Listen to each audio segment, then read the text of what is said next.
Good day, nerds, and welcome to episode 66 of the Nerd Cantina Show. I'm your host, Ken, joined by my co-host, Steve, and today we're going to cover this week's nerd topics. We're going to begin in entertainment talk with some streaming service news surrounding some of the mergers. We'll also discuss the first ever live-action remake Disney's made that's now got a PG-13 rating. Some technical details coming out with the Xbox Series X. And then we'll move over into tech news, discussing many topics around our big tech billionaires. We've got a little update on the net neutrality, AI, and its support against depression. And then some recent hacks that you should be aware of. A lot to get to. Let's get started. Calling back all nerds. Nerds!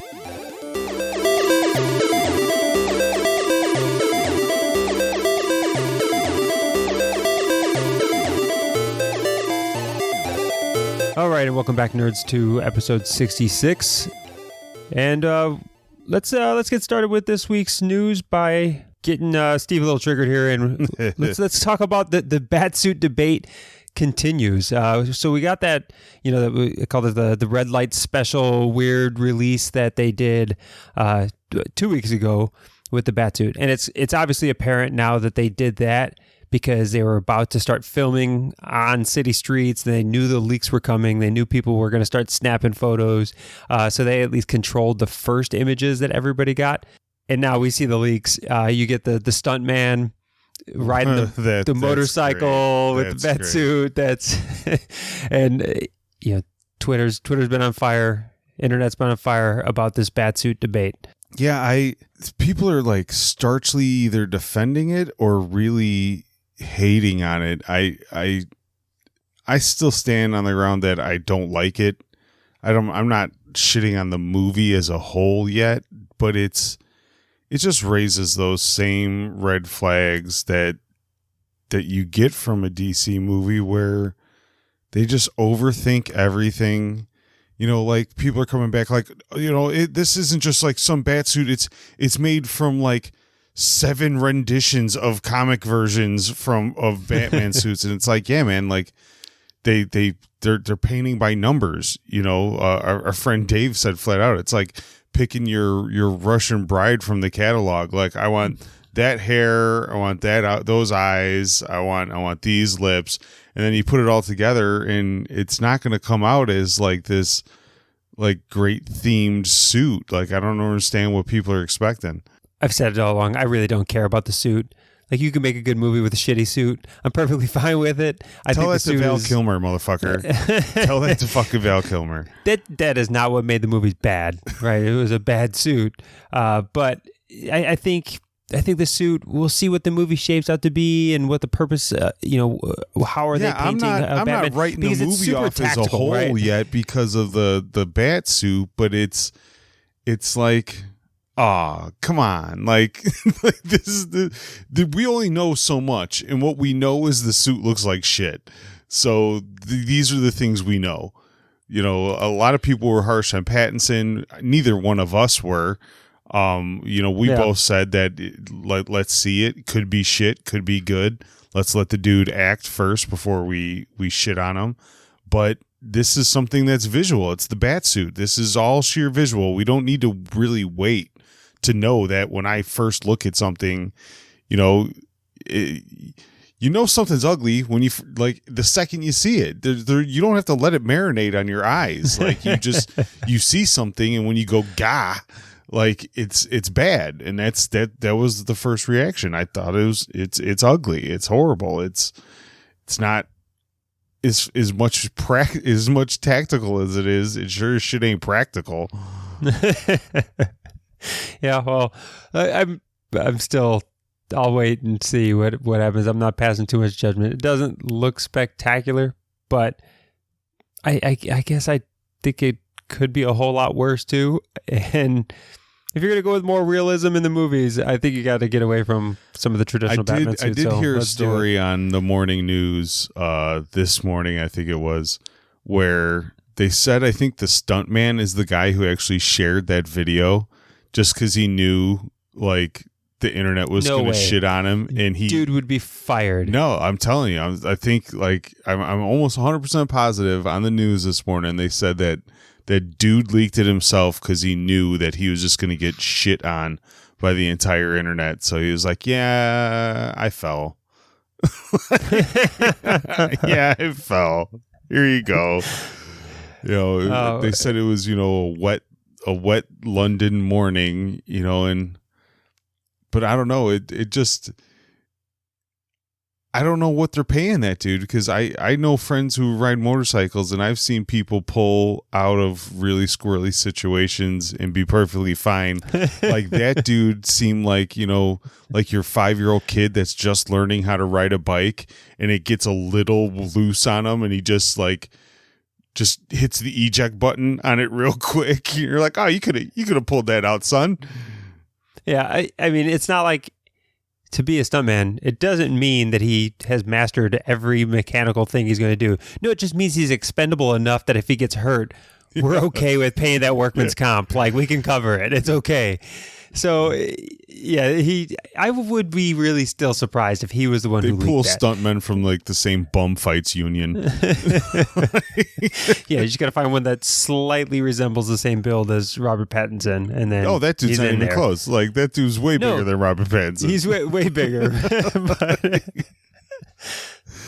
no, like I said, I have other reasons to have some skepticism towards this movie. I'm still, the jury's still out for me. I'm not going to make any harsh decisions on the Batsuit, but I'm not going to act like I'm not going to go through great lengths to defend this thing. DC fans are bending over backwards to explain this fucking monstrosity. Yeah, but they have to, because everybody else is attacking it. Like, if you want to keep some kind of hope for your movie, you almost have to come and defend it. I get it. I have friends with ugly kids. They you have to defend your ugly child. Like, you're never in order to have hope for their future, you got to pretend that they're not an abomination. Like, shit happens. Like, it's not the kid's fault. All right, let's not get too far down to our ugly kids. Let's go I with didn't say our motherfucker. I said I had friends. Oh, yeah. Same. All right, fine. Somebody's ugly kids. Let's not pick on them here. Let's go with. And if you ain't sure I'm talking about you, then I'm probably talking about you. Like, if you ain't sure, then I'm probably it's probably you. All right. In streaming news, we've got some information coming out with the CBS All Access. So CBS All Access is they've, I guess, got one win in the sense that Picard is doing well. I actually don't know a single human being who's talked to me about the show saying that they watch it, and I still want to watch it, but I'll wait until April when the season ends, and I'll pay for my free trial or 1 month of CBS All Access to watch it. But they're gonna abolish free trials as soon as that season's over. Like, no free trials. No, they won't, because they know 90% of the people are too lazy to actually cancel it.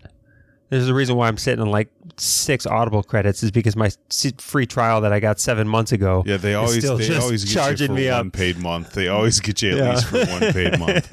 Fucking assholes. So, but the ViacomCBS is they're rolling in other services to tie into CBS All Access. I think they were looking at CBS All Access wasn't going to hold up on its own, especially as you look at what is being rumored now to come out of HBO Max, as they hit.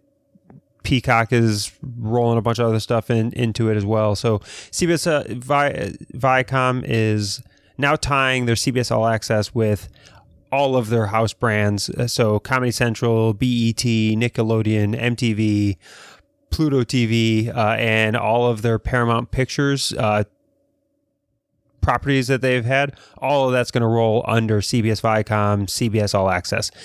So if you were a fan of it, like, all right, cool. Like, yeah, I mean, I guess this is a positive for competition. Well, it piqued my interest because I use Hulu for my live TV, and the channel Comedy Central isn't on Hulu. I still can watch episodes of South Park and Drunk History, and that's about like all I've needed so far because I've been able to stay current on South Park. I could not tell you one other show that is on Comedy Central right now just because I don't have access to it. So if it stays $4.99 and I get a Picard and I can like watch some Comedy Central shows that I don't know about because I'm missing on them, you might, and like you might Nickelodeon for the kids, you might and stuff get my like that. $5. Yeah, you might get my $5. Yeah, so you raise it up to a sawbuck. I'm peace out and again. Like, see ya. Right now it's looking at, I think CBS All Access is $5.99 a month with ads, $9.90 a month if you have no ads on your service. So for $5.99 a month, again, if they roll in Comedy Central, they roll in Nickelodeon, MTV, and I don't know what's on MTV nowadays, but sure, you roll all of it in together. Yeah, you roll all of it in together, and maybe you get something worth adding to your subscription list for at least a period of time.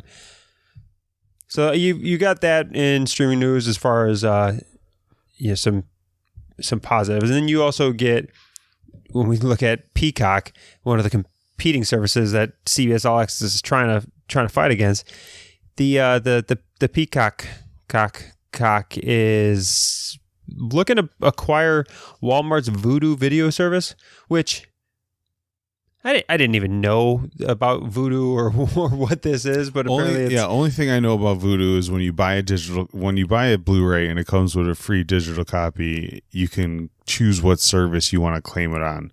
And Vudu sometimes is an option. That is all I know about that service.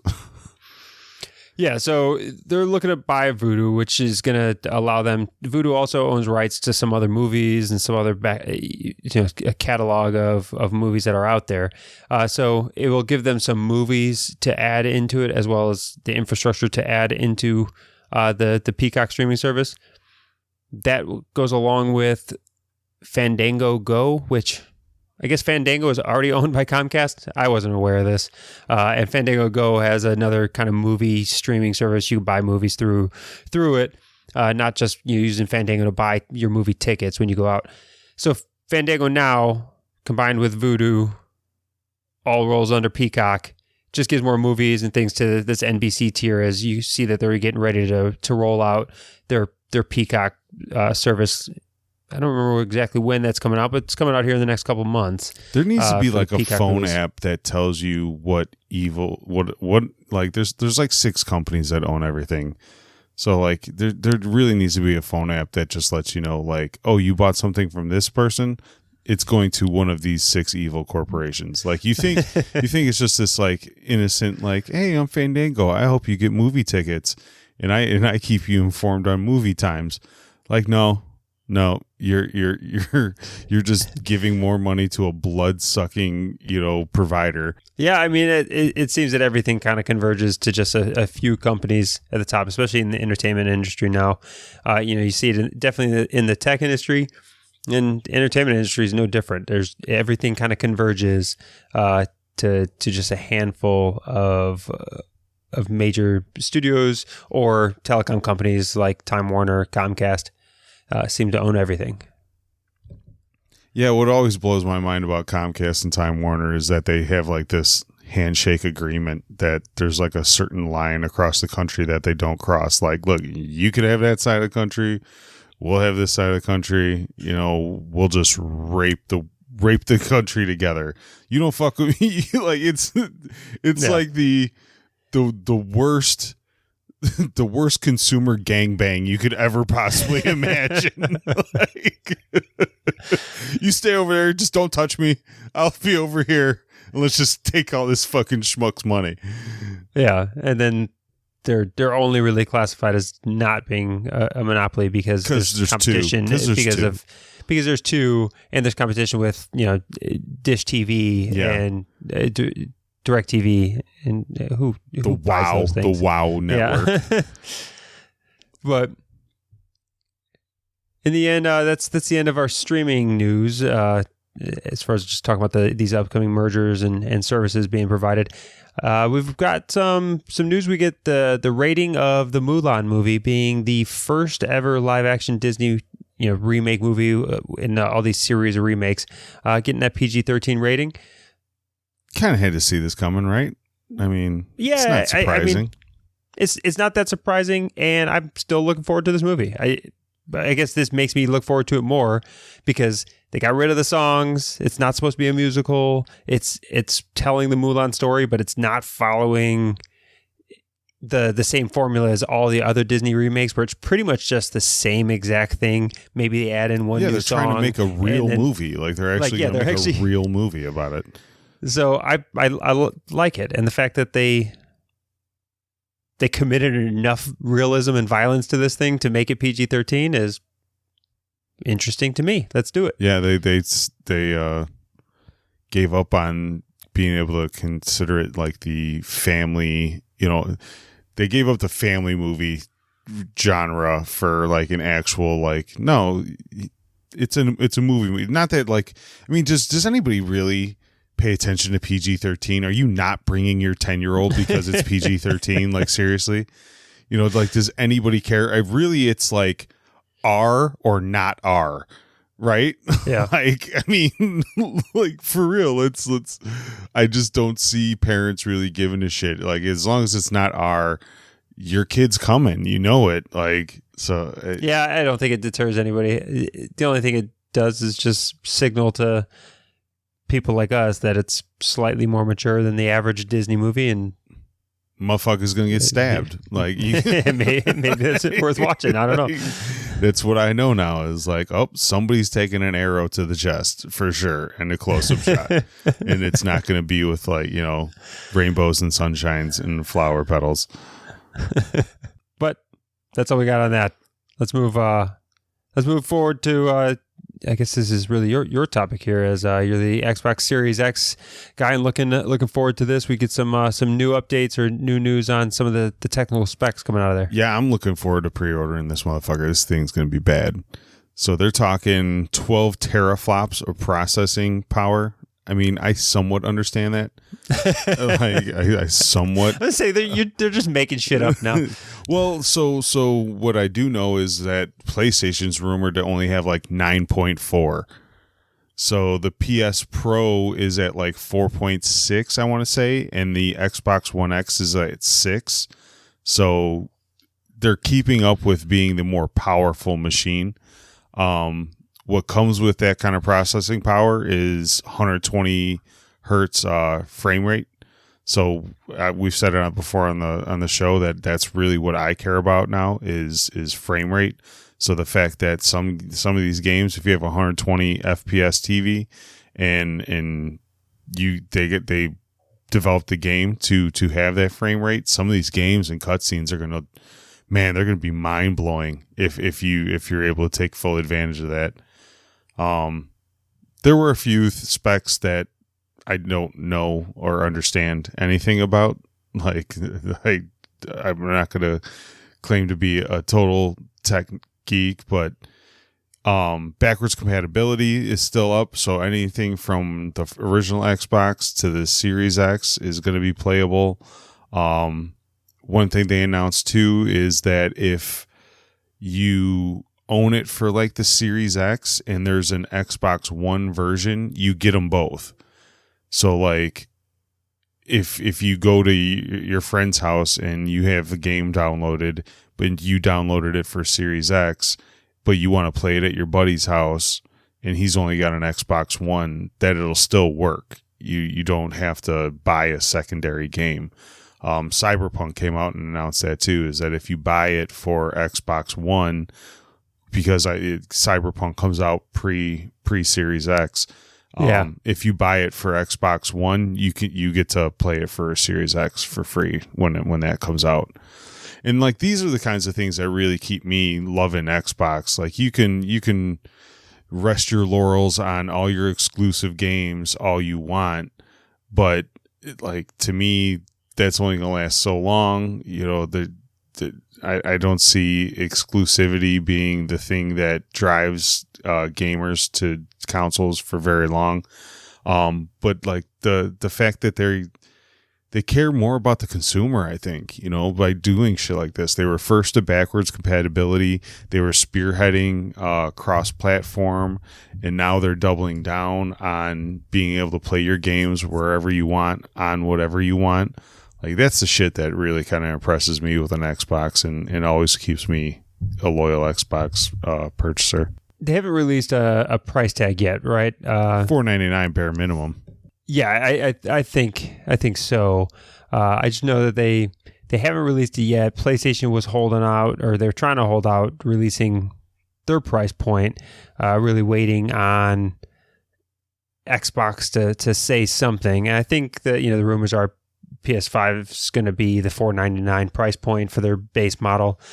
So I think it's, you got to assume it's going to be the same. Maybe Xbox comes in just to piss them off late in the game and they come in and undercut them a little bit, but they're both going to be priced at the same it's point. Gonna be the same. It's going to be in.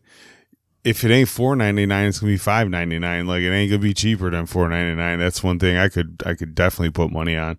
I think that's probably as we get through the summer. It's gonna be exciting as these things come closer and closer to fruition. Like, I'm looking forward to buying the Series X. I was glad I invested in the One X. It was definitely a drastic improvement. I've had every form of the Xbox One. Like, I've damn near had every box with a green ring on it they've made so far. Like, I definitely noticed a difference and appreciated buying the One X. It was worth every penny. Yeah, well, I won't be getting any next gen consoles, so you'll have to champion that for us. No, it's gonna be dope. I'm excited. All right. So that takes us through kind of this entertainment and gaming, and let's move into some tech news for the week. And let's start with some good news in the tech world, coming from one of our many tech super billionaires.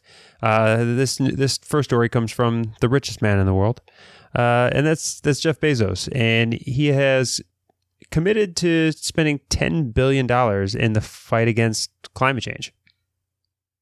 Now, you normally criticize billionaires or whatever else when they donate $1 million and they get some pats on the back, and really it's less than a percent of their net worth, and it's laughable in that regard of a percentage. This is still close to this is 8% of his net worth. This is a pretty significant commitment here. Well, you want me to be a cynical asshole? He's only leaving $120 billion left in his net worth. there are people way broker than me and you that give 10% of their earnings to the church every Sunday. So like, he's giving 8% of his wealth to climate change.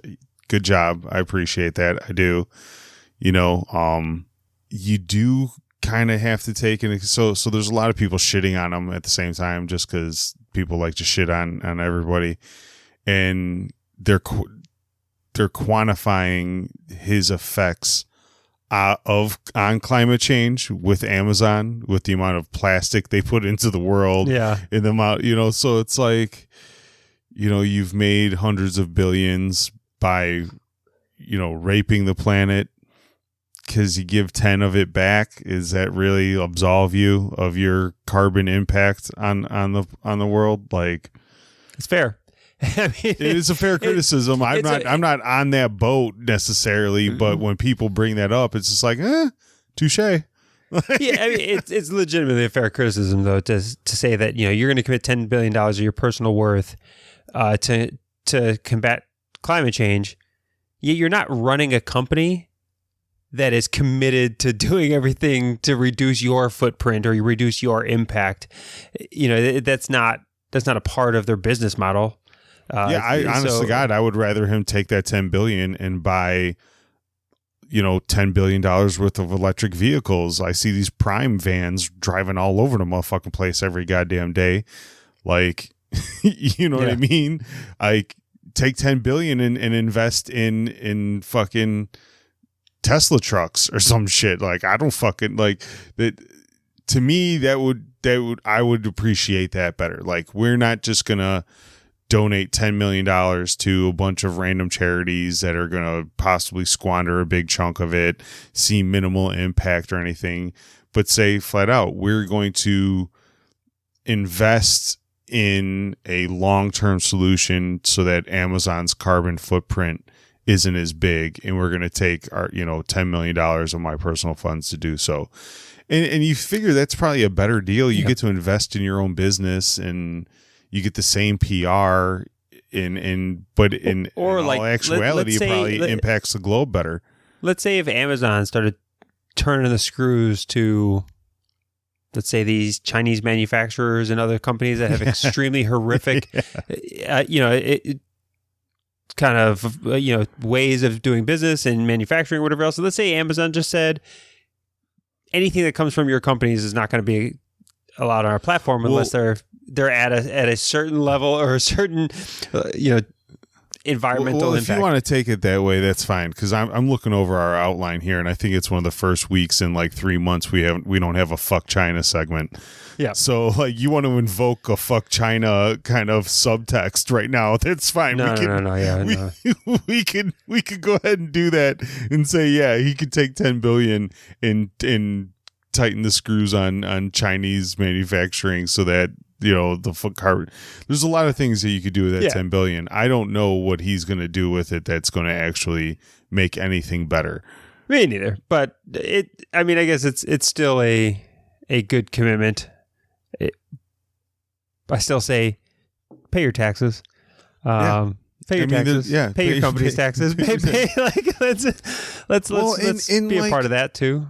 But. And like these people are so rich that like we hear 10 billion and it's like a number we can't even quantify, right? Like we can't even imagine having 10 billion, spending 10 billion, what we could do with $10 billion. But to like these guys, like to me, it's like when, I remember when I went on my senior trip in high school and I went to Cancun, and every day we would cash in $100 traveler's check for the spending money for the day. And at the time, you got 8.6 pesos for every dollar. So we'd go down at like 1 o'clock hungover, cash in our traveler's check, and they'd hand us 860 pesos. And as a 17-year-old just graduated high school, that's like the most baller moment of your fucking life. Because like a beer was like 12 pesos. The hamburger at the place across the street was like 20 pesos. So you're just like, I cash in $100. I get 800. I'm rich, bitch. And you would just go out and you'd fucking party balls. Like to me, the 10 billion to him is that same kind of like feeling. Like, you go to China, you cash in a traveler's check, you get like 100,000 yen. Like you're not rich. It's the same amount of money. It just spends differently. So they're so rich that 10 billion is like, it's like nothing to them. But to us, it's still this huge number that we can't handle and can't deal with. So we give them all this credit. Yeah, it is really, it's still weird when you put it in like context. It's simple math, right? But a lot of people still think that like a millionaire is rich, right? That no. If you know somebody who's a millionaire, like most people don't actually know somebody who is a millionaire. Like that is still a rich person to the vast majority of this country. And if you took every cent from just a millionaire, it would take 10,000 of them to make them bankrupt to cover this $10 billion donation that he's making, which is still leaving him with $125 billion left over. Yeah. It's ridiculous. Yeah. It's so we hear the number, it hits our brains way differently than it hits the brains of a Mark Cuban, of a Jeff Bezos, of a Zuckerberg. Like these people, it's nuts. These people are playing 3D chess, and we're still playing tic-tac-toe over this motherfucker. But so I watched it's a 2-hour Frontline documentary. It's on YouTube now. From the rise of Amazon, and like the fact that Jeff Bezos is this filthy rich guy right now, when he was really just a grimy nerd in like this tiny tiny building who, was working as like an investment kind of advisor, and then was just like, I'm just going to do something on the internet and sell books. And honestly, it is impressive. Like, oh yeah, you got to give the dude vision some he kind of had for the credit. direction the internet was going, and the way in which he could transform commerce, and how aggressively they just sought to fuck all traditional commerce and to just undercut everybody and just convinced everybody to go along for a ride. Oh yeah, right? he's I mean, like the Galactus of brick and mortar. Yeah, and just convinced people just to keep giving them money to invest in the company. It's like, no, we've never turned a profit. Oh, we don't plan on turning a profit. Like we can't tell you when we're going to turn a profit. It may be a decade from now. It may be 20 years from now, but we're in this for the long haul. And investors were just like, yep, we're in it too. Here's another billion in this, the latest investment round. And it's amazing what they put together. And I don't. I don't know how you grow. As much credit as you can give him, you can also consider him the biggest douchebag on the planet. So for somebody that at probably some point in his life had to eat ramen for dinner, you truly shit on a lot of people. Like, you still truly shit. Like, it's like, for coming from, like, he may not ever been broke, but he wasn't always rich, Yeah. And now to oversee this company that is like running American version of sweatshops with like the way these factories are ran, to where like you got to go get a pack of Oreos on one side of this 8 football field long warehouse, and then there's like 45 seconds, go get the mayonnaise, and it's like total opposite side of this fucking thing. And these Amazon workers are literally just having like fucking anxiety attacks anytime their little fucking pad goes off. And this dude, like, he doesn't act like he ever remembers it. He's not like some Trump kid, who daddy gave him a big loan to start Amazon and he just hit it big off daddy's money. Like, this dude worked his way up. I don't know where his exact starting level was, but it sure as shit wasn't up that high. And for him to be running this massive company that just, takes advantage of human labor and economics to, like, he took a page from the Waltons at Walmart. He took a page from like every evil company. He's like, oh, I love that dastardly thing you do. Oh, give your employees pamphlets on how to get on welfare so they could still work for us, but they won't die on their own. Like, let's here we go. It's so fucked up. This is where this company, it's gotten so big that I don't even know how much of this is him anymore. It's kind of like the president of the country. Like, we blame him for everything. He didn't know what the fuck's going on. Like, there's no way. No one person can know all of what's going on. Like, no one person can make all of those decisions that lead to all of these things taking place. Like, Jeff Bezos, he just runs the company, and he just tells everybody, hey, we're going to have the biggest company. We're going to be the most efficient. We're going to whatever else. And then this is where all like the minions who are trying to, get in line for the next, be a part of the next C-suite promotions and get themselves or whatever else. And they're the ones who are doing it. He's like Keanu Reeves in Speed. Like, he may be driving a bus, but at no point can he slow it down or stop the motherfucker. So I'm just going to plow over what I got to plow over to keep this thing going, because we ain't ever fucking stopping or we're going to blow the fuck up. All right. Well, we got a speed reference in there. So that's... it's not a good day unless you can invoke Keanu. But let's move on to another group of billionaires and talk about the second richest man who just bought a Porsche. Was it Taycan? The new Porsche vehicle, the Taycan. The new Porsche vehicle. So you get Bill Gates buys one of those, and Elon Musk. Ultimately not very happy that he didn't buy a Tesla, and he turns to Twitter, which he pretty much always does for everything that he's thinking, and just simply tweeted that his conversations with Bill Gates have been underwhelming. You got to give it the whole context. You got to give it the whole context because it's just great. So yeah, it starts with a Tesla website or Tesla newsletter that put that they're disappointed because a lot of people are going to watch the interview and they are going to trust Bill's word for it and not even consider EVs. Why? Because Bill Gates is a really smart guy. And then Elon Musk's reply to that Tesla tweet was, "My conversations with Gates have been underwhelming." So it's one tech billionaire just saying that he's completely unimpressed with the other billionaire. From Marvel and DC would say, "Shots fired." I love it.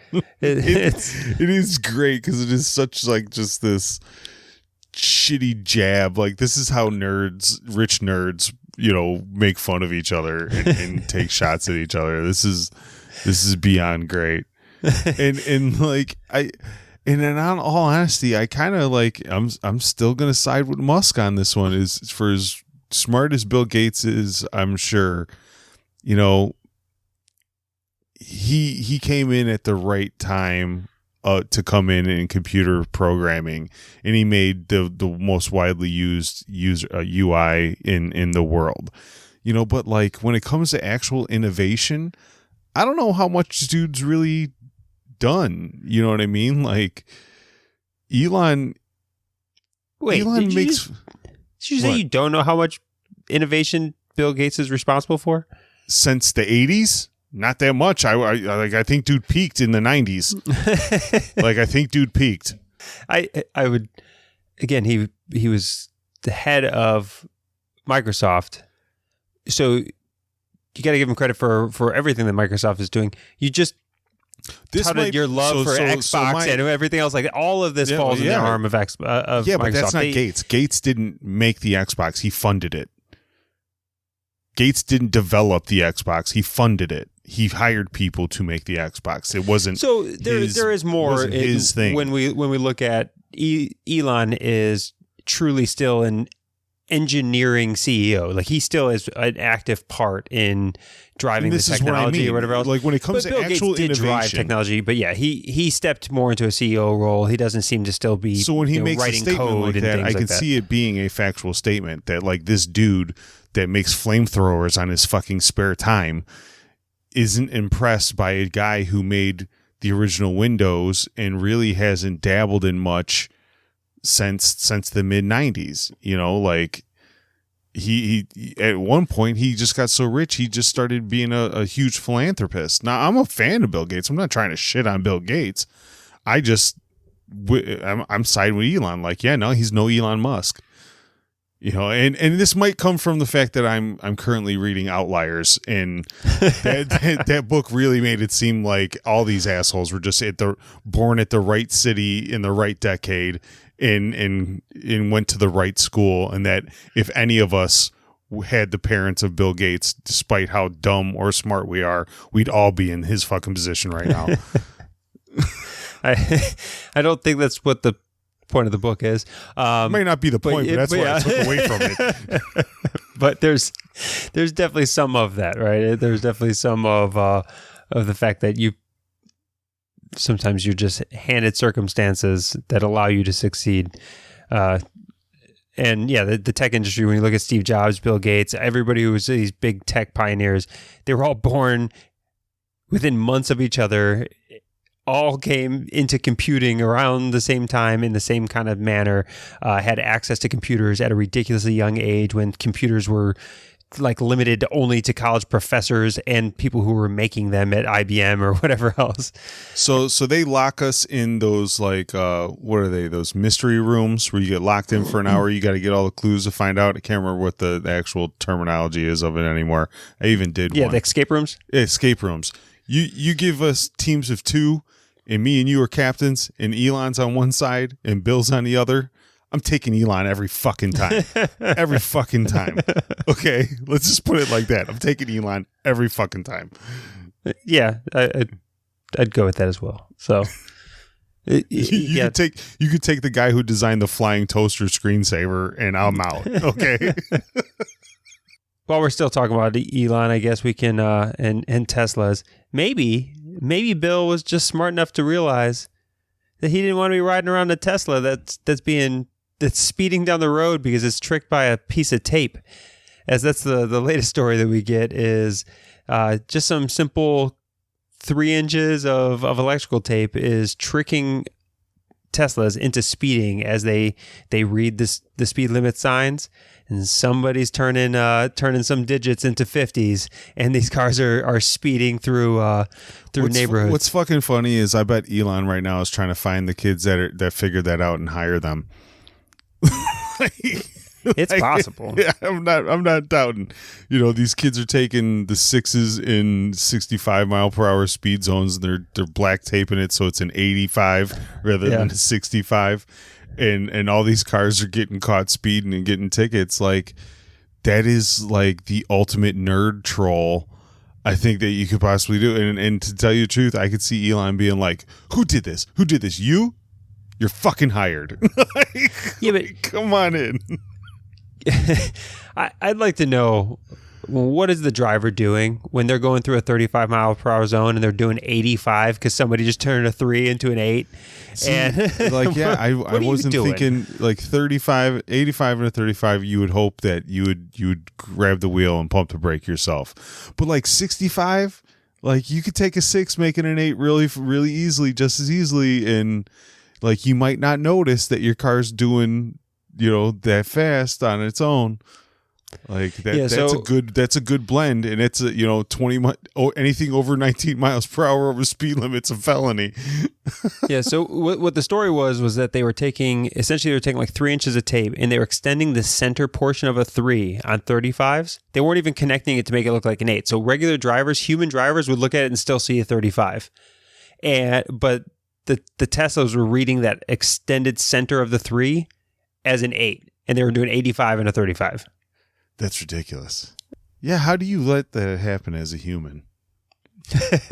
I'd like to know who was just crushing through some residential area at 85 miles per hour in a Tesla. You just picture like some dude sipping tea with like glasses on, reading a book, and just looking up like, oh, good God. Whizzing past school buses and shit. But this goes firmly into our running theme that the worst thing about robots is humans. Like, yeah, this is true. Humans gonna do a great job. You know, I want to do other shit while I'm riding around in a car. I want an autonomous don't fuck vehicle. This up for us, man. Like, I would love to be doing all kinds of other shit while my car drives me around. I would love to be doing that. Like, and it's gonna take a bunch of fucking mischievous millennials to just fuck it up for everybody. Why can't I blame the millennials? Because I'm getting old. Yeah, but I'm stuck. I'm stuck in the millennial. that hits me. It hits me deep. All right, let's move on. We've got a couple other topics here into news to get through, and one is just an update to the repeal of net neutrality that the FCC did. Was it 2018? Was it when the net neutrality repeal was finally chosen, went into effect? But what we get is the FCC has now been forced into to requesting public feedback on the impact or effect of net neutrality. Yeah, so what happened is Mozilla sued the FCC to try to get net neutrality repealed. And the judges were like, nah, we're going to keep it intact, but we might as well take a look at it. You know, so they basically told the FCC that they have to open up their suggestion box and complaint jar and to the public again.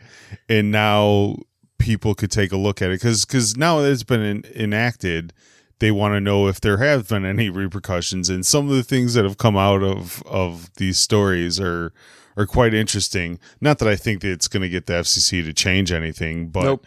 One story was the Santa Clara, I think, fire department had a vehicle that was used to help fight the forest fires, and Verizon throttled the internet in their car for no reason. They were just like, you know, fuck your data.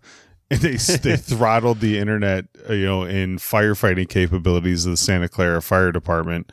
And then according to another study, that was done. They said 70 to 75% of all Netflix and YouTube streaming was being throttled for no reason. No, like, oh, it's for a reason. It's so they can prioritize speed for people who are paying them better, or that they seem more worthy. But they said no matter what the traffic is, it could be 3 a.m. and nobody's downloading nothing. They're still throttling your Netflix and YouTube. Fuck y'all. Like, they don't care. So we'll see what happens as these stories get piled up to the FCC. If it goes back to court and the judges look at this shit and say, well, now we got to reevaluate it. I don't see anything happening. I see dudes sipping on that big ass Reese cup still and fucking laughing at all of us. Yeah, I don't think, like, I think it's ridiculous that this was like a judge's decision to be like, oh, well, you just have to open yourself up for gathering data on the public opinion. It's like, what a waste of, now these are like government employees that are going to have to sludge through a bunch of our bullshit comments at the FCC, just collecting taxpayer money to just create an Excel spreadsheet of fucking the Twitter trolls and hate and discontent that exists about net neutrality, knowing that it's going to have zero impact other than the fact that it's just going to get cataloged and gathered and waste some people's time. Yeah, we just cut the funding of some child health and human services program just so that we could open the complaint box to Ajit Pai and his fucking bullshit net neutrality. But if you have something to say, feel free to do it. You can find the link to the article that we're referencing here over at thenerdcantina.com/show66. And it gives you instructions on how to go about filing your own personal complaint prior to March 30th when the comment jar ends. Yeah, go ahead, shit on them. It's your tax dollars at work. It's your right as American. All right, and then next story in tech news is that we've got AI is now being used to help pick the right depression medicine, both type and I think actual like quantity for depression medicine. Yeah, I found this article really like interesting. So what they're doing is they took the brain scans of a bunch of new subjects, and then they took brain scans of some older subjects, and they compiled all the data into this AI program. And what they were able to find is that subjects with certain brain waves had like Zoloft work for them, and certain brain patterns in other subjects had different types of depression medicine that worked better for them. And the old way of doing this without the AI was just to give you Zoloft, wait a month for it to kick in, and see if you were any better. In that month, you could still be having all kinds of panic attacks, anxiety, whatever your mental health issues were. Even if the Zoloft kicked in, it's still a month of that anxiety, and then in the end you might not have had anything work. So the fact that this AI can cut that wasting time if like Zoloft isn't for you, or if these other methods aren't better for you, you can instantly just start the treatment that this AI is saying is matches your brain patterns, and it will probably work for you. So I mean, if the study pans out, they're going to do some more testing and things like that. If the study pans out and we can quickly administer the proper medications to mental health patients, that's kind of cool, man. Yeah, I think it's cool. I think there's still a lot of weirdness that goes on in the medical industry where you think it's kind of like a science that doctors should be pretty clear cut on what treatments and things are, but there's so much variance in what one doctor does to treat device another doctor, and what intervals, to what doses, to all that stuff. It varies from person to person. There's no reason why you can't automate some of these things based off of historical trends with machine learning systems that understand hundreds and thousands of successful patients and treatments that could match it now off that of this is with a greater theory, likelihood of success. they're going to ramp up the AI. They're going to ramp up the amount of people getting these brain scans. They're going to quantify as much data as they possibly can to see if this is a legitimate way to diagnose people and move forward. It's and this is with mental health in this instance. Like we're going to have hundreds of these types of stories over the next 5 to 10 years. You're going to see, based on this amount of CAT scans, we found these outliers, and now because of that, like we can diagnose this faster. And you're going to find it with cancer scans, with all kinds of scans. As we introduce AI into the medical field, it should only greatly impact, positively impact our diagnoses. It's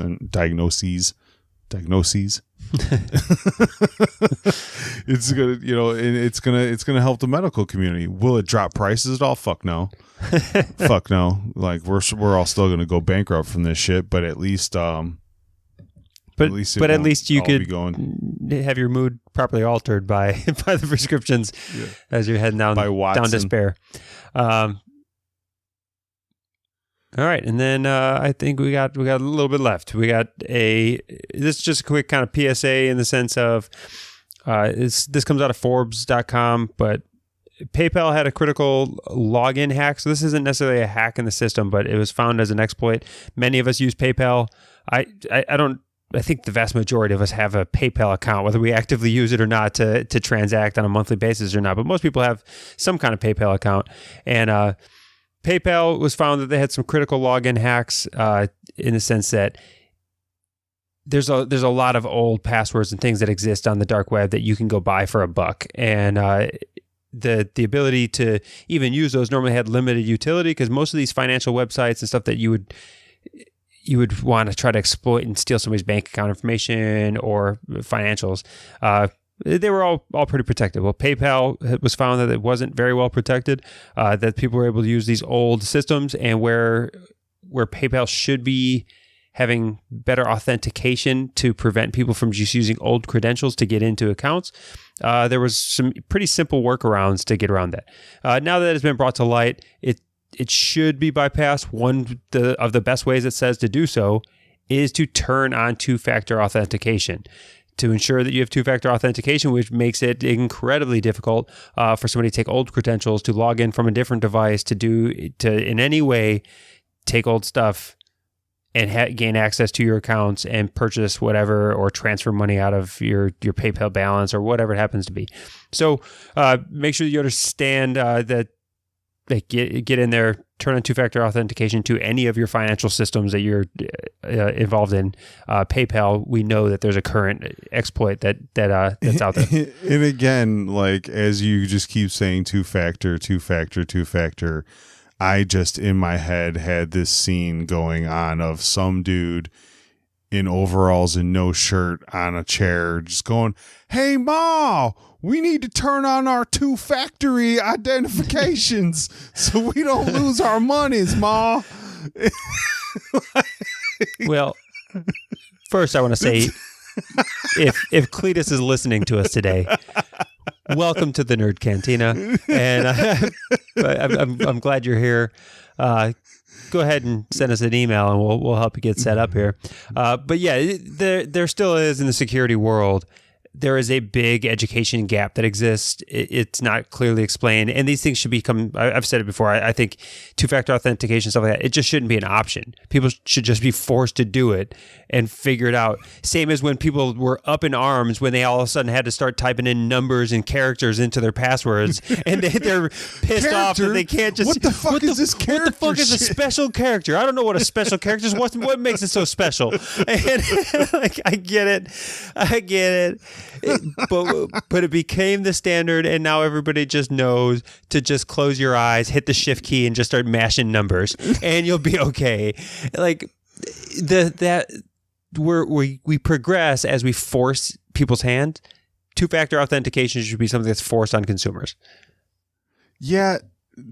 Americans don't like anything really forced on them, and the more you try to force it with some of these people, the less they actually want to do it. Like it's Well, there's something to be said about these recent primaries and things politically, but let's leave that aside. I mean, you had the story of like when Kanye went to TMZ and they got him on camera putting in his passcode, and it was just all ones. I didn't see that, but I'm not surprised at all. It was just all ones. To unlock Kanye's West phone, it was all ones.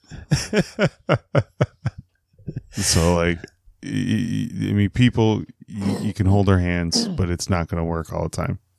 No. All right, well, one last, I guess, cool story before we close this thing out today, and that's only just because I find this fascinating, is that scientists have created a bionic jellyfish, and they were able to create this jellyfish with these microelectronic implants, and then to actually control its behavior as this little bionic thing. So now I'm just thinking of like super secret spy jellyfish floating around. This is pretty cool. Well, I mean, you have to like to even understand why this is important too. The way a jellyfish actually swims is quite like intricate and confusing. Like it's how it maneuvers and goes about the oceans is a whole intricate process of nerves and whatnot. So to be able to create that in a machine and mimic it and be able to control it is actually pretty impressive in robotics. Yeah, so I mean it's a pretty cool story in general, just controlling these bionic jellyfish, and then the actual systems and everything that were put in place in order to do so. It just continues to show this crazy advance in technology, and I just don't understand the motivation. I find it fascinating. How is this going to apply? How is this going to apply to real life? I just told you the spy jellyfish. Spy jellyfish. That's it. Because a spy stingray wouldn't have worked, right? Or a spy fucking octopus. Like none of these were viable. We had to go jellyfish. It's got to be full jelly, full fucking jelly or nothing. I don't know. I find it fascinating.